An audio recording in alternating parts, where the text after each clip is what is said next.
Mahigit isang taon matapos ang insidente, binisita ng resibo ang milk tea shop sa Bulacan dahil humina ang sales dahil sa insidente.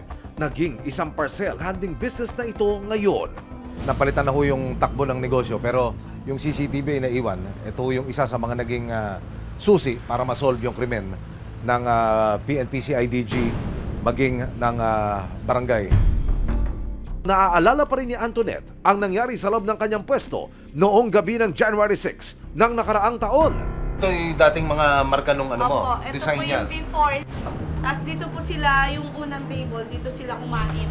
Kumain pa po sila. Kumain Kasi pa. may CCTV po kasi kami doon, kaya kuwang-kuha talaga sila sa side neto.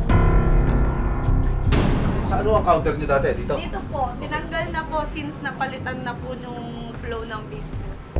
January 2024 nang lumabas ang warrant of arrest para sa dalawang suspect na kinilalang sina Ryan Bitingo Regular at Arnold Beatingo Guades. Mayroon kaming mga confidential informant na tumutulong sa mga kapulisan. At nga, itong subject natin is naggagawi sa nabotas. On and off, tatambay, aalis. Tatlo or apat kaming punta dyan hanggang madaling araw kami sa kalsada natulog para abangan lang siya. Kasama ang resibo, ikinasa na ng Criminal Investigation and Detection Group o CIDG Bulacan ang isang operasyon para tuluyang makulong si Arnold. One warrant of arrest for Arnold coming up! Dalawang lalaki sa Marilao, Bulacan na tila nag-grave sa Silog Mills, umorder lang at biglang nagdeklara ng hold up sa isang milk tea store. Madulas sina kuya pero dahil sila'y nakilala sa CCTV, kasama ang resibo, ikinasa na ng Criminal Investigation and Detection Group o CIDG Bulacan ang isang operasyon para tuluyang makulong si Arnold. One warrant of arrest for Arnold coming up! Ito sir, papasok kami. Baba na ako sir, sige. Makikita sa videong ito ang pagbaybay ng resibo sa isang eskinita kung saan daw huling namataan si Arnold. Maya-maya pa'y isang bahay ang pinasok ng mga operatiba. Sir, awak mo na!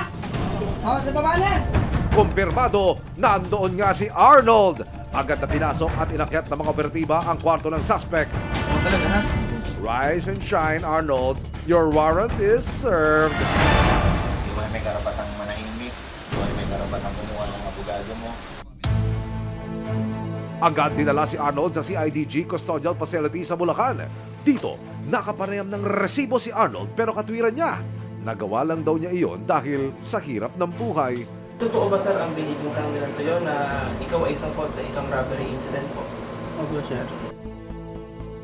Nadaan po kami sa pangyayari pagipit na po.